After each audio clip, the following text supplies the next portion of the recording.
एक जंगल में सुंदर सी एक तोता रहती थी। वो इतनी खूबसूरत थी कि उसकी माँ ने उसका नाम रखा था मोनोरमा।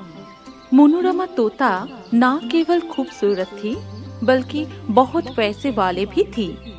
जंगल के बाकी पंछियों के पास जो कुछ नहीं था वो सब कुछ था मोनोरमा तोता के पास। तोता के अहंकार की वजह से हर कोई उससे बात करने से भी डरते थे। तो ऐसे ही एक दिन तोता अपने घर में बैठ के सोच रही थी, सच में मैं कितनी खूबसूरत हूँ, इन लोगों के साथ कैसे रह सकती हूँ। मुझे किसी खूबसूरत जगह पर जाके रानी की तरह रहना चाहिए। मोनोरमा तोता ऐसे ही अपनी खूबसूरती पे अहंकार करके दिन बिता रही थी। कोई भी उसके साथ दोस्ती करना नहीं चाहती थी, सिर्फ काले कौवा ही उसकी दोस्त बनना चाहती थी। हमेशा तोता के साथ बात करना चाहती थी और हर वक्त तोता से बात करने की मौका ढूंढती थी। अरे मोनोरमा, कैसी हो? बहुत दिनों बाद मिले। तबीयत कुछ खराब होने की वजह से मैं आ नहीं पाई। तो मैं क्या करूं? मैं क्या तुम्हें बुलाई थी? मुझे बहुत दुख हुआ तोता। मैं तुमसे इतना प्यार करती हूँ और तुमने एक बार पूछा तक नहीं कि मुझे क्या हुआ था, मैं क्यों नहीं आ सका। मैं ये जान के क्या करूंगी? मैं तुम्हें बुलाया तक नहीं, तुम खुद आके बात करने लगती हो। इसमें मैं क्या करूं? तुम मेरी दोस्त हो, इसीलिए बार बार आती हो। तुम चाहो मुझे बुलाओ और ना बुलाओ, वो तुम जानो, मुझे किसी की भी जरूरत नहीं है। ऐसे ही दिन बीत रहे थे। मनोरमा अपनी खूबसूरती के अहंकार में डूबी रही, सबसे बुरी बर्ताव करती रही। सब मन ही मन दुखी होते थे और उससे मिलना भी बंद कर दिए थे। फिर एक दिन मनोरमा खुद से ही काले कौवा को बुलाया। अरे मनोरमा, क्या तुमने मुझे बुलाई थी? बुलाया। आज तुम और मैं एक सुंदर सा जगह ढूंढने जाएंगे, क्योंकि मुझे लगती है मैं जितना सुंदर हूँ उतना ही सुंदर जगह पर मुझे रानी बनकर रहना चाहिए। वो तो सच है, तुम तो सच में बहुत खूबसूरत हो। तुम रानी जैसी ही हो, लेकिन मैं इसमें क्या कर सकती हूँ? तुम मेरे साथ चलोगी और मुझे कोई भी परेशानी हो तो तुम मेरी मदद करोगी। इसके बाद तोता और काले कौवा नया जगह ढूंढने के लिए निकल पड़े। लेकिन कुछ दूर जाते ही तेज तूफान आता है। वो दोनों रुक जाते हैं। तूफान रुक जाने से वो फिर उड़ने लगे। तूफान की वजह से चारों तरफ पेड़ पौधे बिखरे पड़े थे। कई पंछियों के घोंसले टूट गए थे। उनको उड़ते हुए देखकर पंछी और पेड़ मदद मांगने लगे। मदद कीजिए, मेरे सारे टहनियाँ टूट गए हैं, मैं गिर गई हूँ, मुझे थोड़ा सा खड़ा कर दीजिए ना भैया। मैं जा रही हूँ सुंदर जगह की तलाश में और मैं अब तुम्हें सीधा करने जाऊंगी। क्या मेरे पास कोई काम नहीं है? अरे तुम ऐसा क्यों कह रहे हो? मैं अभी उसकी मदद कर देता हूँ। तुम्हें कुछ नहीं करना पड़ेगा, मुझे देर भी नहीं होगी, बस थोड़ी देर रुक जाओ। जो करना है जल्दी करो, मुझे देर हो रही है। काले कौवा तोता से बात ना बढ़ा के केले का पेड़ को मदद की ताकि वो सीधा होकर खड़ा रह सके। आपका बहुत शुक्रिया दोस्त। इसके बाद फिर मनोरमा तोता और काली कौवा उड़ना शुरू किया और थोड़ी देर जाते ही उन्होंने देखा कि सालिक चिड़िया का घोंसला टूट गया और वो रो रही थी। अरे दोस्त, क्या हुआ? तुम रो क्यों रही हो? तूफान में मेरा घोंसला टूट गया, मैं कहाँ जाऊंगी? क्या आप मेरा घोंसला बनाने में मदद करेंगे? नहीं, मुझे बहुत काम है, अब मैं और किसी परेशानी में नहीं पड़ सकती। ऐसे मत बोलो, किसी को भी ऐसे खतरे में छोड़कर नहीं जाना चाहिए। मैं अभी घोंसला बना देता हूँ, देर नहीं होगी। ये कहकर काले कौवा ने जल्दी से सालिक के लिए एक सुंदर सा घोंसला बना दिया। फिर काले कौवा वहाँ कुछ और पेड़ और पंछियों की मदद की, लेकिन मनोरमा तोता ने कुछ नहीं किया। ऊपर से वो उड़ भी नहीं पा रही थी क्योंकि उसको इतना दूर उड़ने की आदत भी नहीं थी। तब वो काले कौवा से कहती है, अरे बाप रे बाप, मैं और कहीं नहीं जाऊंगी। मैं अब उड़ भी नहीं सकती। तुम्हारे कारण बहुत समय बर्बाद हुआ और तुम मेरे रहने की बंदोबस्त करोगी। ये तो बहुत अच्छी बात है।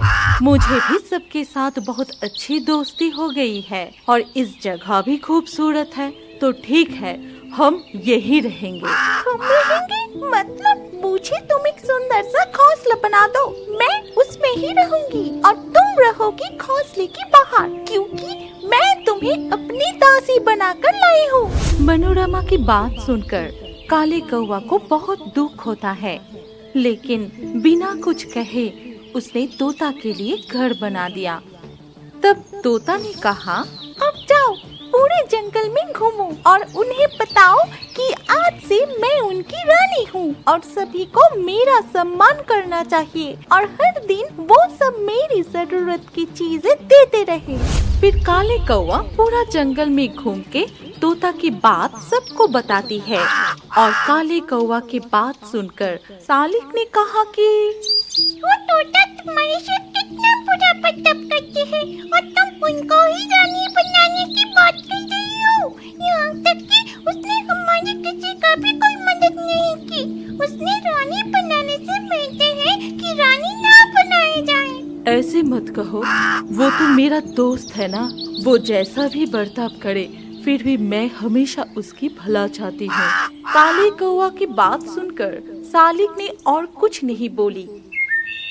अगले दिन तोता ने खुद को रानी घोषित कर दी और सबको हुक्म करने लगी, लेकिन सभी ने तोता को रोक दिया और काले कौवा को रानी घोषणा किया। ये सुनकर तोता ने बोली, इश, हाय राम, तुम लोगों का ये पसंद है? ये बदसूरत काले कौवा को रानी के रूप में पसंद है। तुम्हारे ढोंग देखकर मैं मरना चाहती हूँ। सुंदर दिखने से क्या होता है? तुम तो इतने खूबसूरत हो, किंतु तुम्हारा मन काले कौवे से भी काला है। तुम अहंकारी और मतलबी हो। तुमको हमारे साथ नहीं रहने दूंगा। केले का पेड़ की बात सुनकर सभी ने एक साथ कहा, जिसे यहाँ पर बिल्कुल रहने नहीं देंगे। क्या? मैं कहाँ जाऊंगी? जहाँ रहती थी वहाँ पे भी कोई मुझे पसंद नहीं करते, वहाँ पर भी लौट नहीं सकती। हम नहीं जानते, तुम्हें हम यहाँ रहने नहीं देंगे। तुम सब दया करो, मेरे दोस्त को दूर मत भगाओ। वो कहाँ जाएगी? उसको मेरे पास ही रहने दो। सच में दोस्त, तुम बहुत अच्छी हो। तुम मुझे अपने साथ रखना चाहती हो। मैं तुम्हारे साथ इतना बुरा बर्ताव किया, फिर भी। तो क्या हुआ? भूल तो सभी से होती है और तुम तो मेरी दोस्त हो और इस संकट में तुम्हारे पास कैसे ना रहूं। इसके बाद सबने मनोरमा तोता को वहाँ पर रहने देने के लिए राजी होता है, सिर्फ काले कौवा के कहने पर। और मनोरमा तोता भी अपने अहंकार को भूलकर बिल्कुल बदल जाती है और सबके साथ मिलजुल कर शांति से रहने लगती है। इसके बाद सब मिलके काकोली के शरीर से सारे पंख ले लेती है। फिर बहुत गुस्से में आके मयूरी कहती है, सोनाचुनी जंगल में बहुत सारे पंछी एक साथ रहते थे। उस जंगल पे एक छोटे से टूटे हुए घरों में रहते थे काकोली नाम के एक कौवा। वो अपनी रूप को लेकर और जीवन को लेकर बिल्कुल भी खुश नहीं थी। वो आईने के सामने खुद को देखती थी और बोलती थी, इश, भगवान ने मुझे कौवा क्यों बनाए? क्या पता, ये जीवन और मुझे अच्छा नहीं लग रहा है। पूरा दिन सिर्फ मुझे जंगलों की कूड़ा और गंदगी को साफ करना पड़ती है मुझे। अरे धत्तरी की, भगवान मुझे भी तो मोर जैसा सुंदर बनाकर भेज सकते थे, तो पूरा दिन में नाच नाच के घूम सकते थे। फिर जंगल के सारे पंछियाँ मेरे रूप देखकर खूब जलते। ओहो, तब कितना मजा आता। उसी वक्त काकोली के दोस्त 4-5 और कौवा उसके घर में आते हैं। वो लोग आके देखता है कि काकोली आईने के सामने बैठे हुए मन ही मन कुछ सोच रहा है। तभी उनमें से एक ने बोला, तूने देखा कि काकोली दिन में फिर से सपने देख रही है? उफ, इसको लेकर क्या करे? फिर भी काकोली का कोई ध्यान नहीं रहता। सब मिलके उसके पास जाते हैं। फिर उससे कहता है, क्यों रे काकोली, सपने देखना खत्म हुआ? तो फिर चल कुछ खाना वाना भी ढूंढना पड़ेगा ना। दिया ना, मेरे सपने का सत्यानाश कर दिया। कितना सुंदर एक सपने देख रही थी। तभी उनमें से और एक दोस्त ने उससे कहा, अच्छा बोल कैसे सपने देख रही थी? तभी काकोली बहुत ही गुस्सा हो जाती है। फिर वो कहती है, कुछ नहीं, तुम लोग जाओ खाना ढूंढने के लिए, मुझे और भी कुछ काम है। इसके बाद काकोली के दोस्त और बात ना बढ़ाकर वहाँ से अपने अपने काम में चले जाते हैं।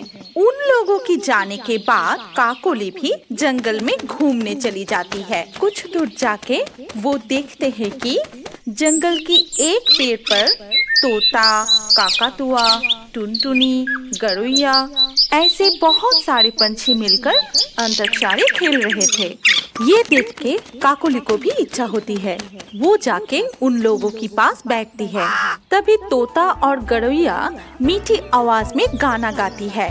पंछी बनूं उड़ती फिरूं मस्ती ये गगन में, आज मैं आजाद हूँ दुनिया के चमन में। उनके गाना सुनकर काकोली भी 2 लाइन गाने लगी। पंछी बनूं उड़ती फिरूं मस्त ये गगन में, आज मैं आजाद हूँ दुनिया के चमन में। उसके गाना सुन के तोता, काकातुआ, टुनटुन सब अपने अपने कान को ढकते हैं। फिर काकातुआ कहती है, आह बंद करो, बंद करो, ये गाना सुन के मेरे कान से खून निकल आएगी। ये गाना था, उफ, बाप रे बाप। ठीक उसी वक्त टुनटुन भी चिढ़ाते हुए कहती है, अरे नहीं रे काकातुआ, असल में हमारे काकोली दिन में ही बड़े गायिका होने की सपने देख रही है। तब सारे पंछी मिलकर काकोली के ऊपर बहुत हंसने लगे।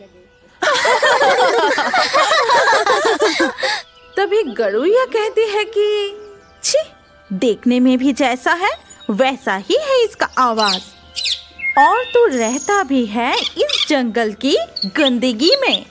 हमारे बिल्कुल पास मत आना, हमारे पास बैठने की औकात भी नहीं है तेरी, जा चला जा यहाँ से। ऐसे बातें सुनकर काकोली को बहुत दुख होता है। फिर वो वहाँ से चली जाती है और मन ही मन कहती है, मैं देखने में अच्छी नहीं हूँ, इसलिए वो लोग मुझे ऐसा कहा। हे भगवान, आपने मुझे ऐसा क्यों बनाए? इसके बाद वो कुछ दूर जाके देखता है कि मोर के कुछ पंख पड़े हैं। तभी वो मन ही मन कहती है, अरे वो क्या है? देखने में तो मोर का पंख लग रही है। मैं जाके उस पंख को अपनी पूंछ और माथे पे लगा लेती हूँ, तब मैं भी मोर के जैसा सुंदर बन जाऊंगी और तब मुझे कोई भी बदसूरत नहीं कहेगा और जंगल की गंदगी भी साफ नहीं करना पड़ेगा। मैं जाती हूँ, जल्दी से पंख को लगा लेती हूँ। इसके बाद काकोली ने अपने पूंछ और माथे पे पंख को लगा ली। इसके बाद वो कुछ दूर जाके देखती है कि कुछ मोर वहाँ पर खड़ी है। तभी वो उनके पास जाके बोली, मयूरी देखो, मैं भी अब तुम्हारी तरह ही सुंदर बन चुकी हूँ। आज से कोई भी मुझे बदसूरत कह के अपमान नहीं कर पाएगा और आज से तुम लोगों के साथ ही रहूंगी। काकोली की बात सुनकर मोर बहुत गुस्सा हो जाती है। तभी वो काकोली को सबक सिखाने के लिए बोली, अच्छा ऐसा क्या, कुछ पंख लगा के ही तुम हमारी तरह बन गई? ठीक है, फिर साबित करके दिखाओ, तुम हमारी तरह कुछ नाच के तो दिखाओ।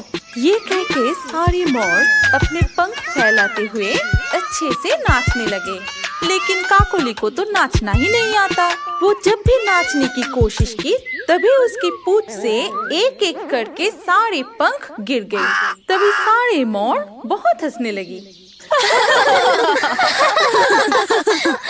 इसके बाद सब मिलके काकोली के शरीर से सारे पंख ले लेती है। फिर बहुत गुस्से में आके मयूरी कहती है, काले कौआ, मोर के पंख लगाने से ही मोर नहीं बन जाती। तू बदसूरत थी, बदसूरत है और बदसूरत ही रहेगी और जंगल की गंदगी साफ करना ही तेरा काम है और तू वही करेगी।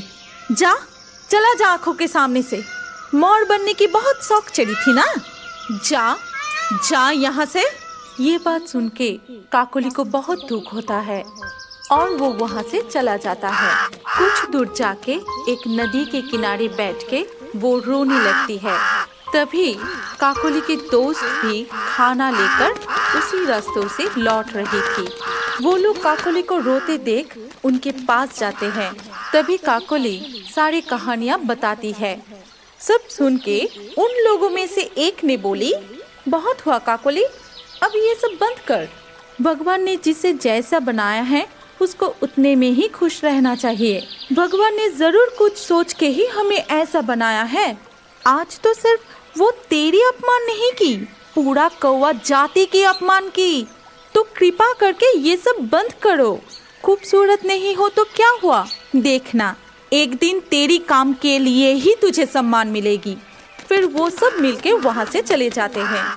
ऐसे ही कुछ दिन बीत जाते हैं, लेकिन सारे पंछियाँ खाना खाने के बाद बचा कुचा खाना इधर उधर फेंकने लगे। ऐसे ही चलते हुए कुछ ही दिनों के अंदर पूरा जंगलों में गंदगी फैल गई। बहुत बदबू निकलने लगी और परिवेश भी खराब होने लगी। ये सोच के जंगल प्रधान उल्लू जी बहुत चिंतित होने लगे। फिर वो मैना और सालिक से कहा, ये कौन सा मुसीबत आ गया मैना? जंगल की साफ सफाई करने के बारे में तो किसी का कोई चिंता ही नहीं देख रहा हूँ। जंगल की सारे पंछियाँ तो बहुत ही बुरी तरह से जंगल को गंदा करते ही जा रहा है। ऐसा गंदा जंगल में रहा तो सभी पंछी बीमार हो जाएगा। क्या उपाय है इसका? प्रधान जी, मेरे मन में एक अच्छा सा आइडिया आया है। आप पूरे जंगल में ये प्रचार कर दीजिए कि जंगल को अच्छी तरह साफ करने में जो पंछी सफल रहेगा उसको सारे जंगल वासी के सामने पुरस्कृत किया जाएगा और इनाम में 50,000 रुपया दिया जाएगा। तुमने बहुत ही सही बोला है। जाओ तुम और सालिक मिलके पूरा जंगल में ये बात प्रचार करने लग जाओ। उसके बाद मैना और सालिक मिलके जंगल में प्रचार करने जाता है। सुनिए सुनिए सुनिए, प्रधान जी ने कहा जो पंछी जंगल को ज्यादा साफ कर सकेगा उसको सबके सामने इनाम दिया जाएगा और इनाम की तौर पे 50,000 रुपया दिया जाएगा। ये बात सुन के काकातुआ तोता और गरुड़िया से कहती है, अरे बाप रे, 50,000 रुपया, ये तो हमें ही मिलना चाहिए। इसके बाद सब मिलके सिर्फ पैसे की लालच में जंगल को साफ करने लगे। लेकिन दिखा जाए कि काकोली और बाकी कौवा मिलके सबसे ज्यादा जंगल को अच्छे से साफ किया। ये देख के उल्लू जी काकोली को ही विजयी घोषित करते हैं। फिर उसे एक मेडल और 50,000 रुपया इनाम देता है। काकोली और उसके दोस्त बहुत खुश होते हैं। तभी उसके एक दोस्त कहती है, देखा काकोली, तुझे कहा था ना, एक दिन जरूर तुझे तेरी अच्छे काम के लिए सम्मान मिलेगा। आज सिर्फ तू ही नहीं, तेरे ऐसा काम पूरा कौवा जाति के लिए गर्व की बात है। ये सुन के काकोली बहुत खुश होती है। फिर उसके बाद से वो अपना जीवन सुख और शांति से बिताने लगे।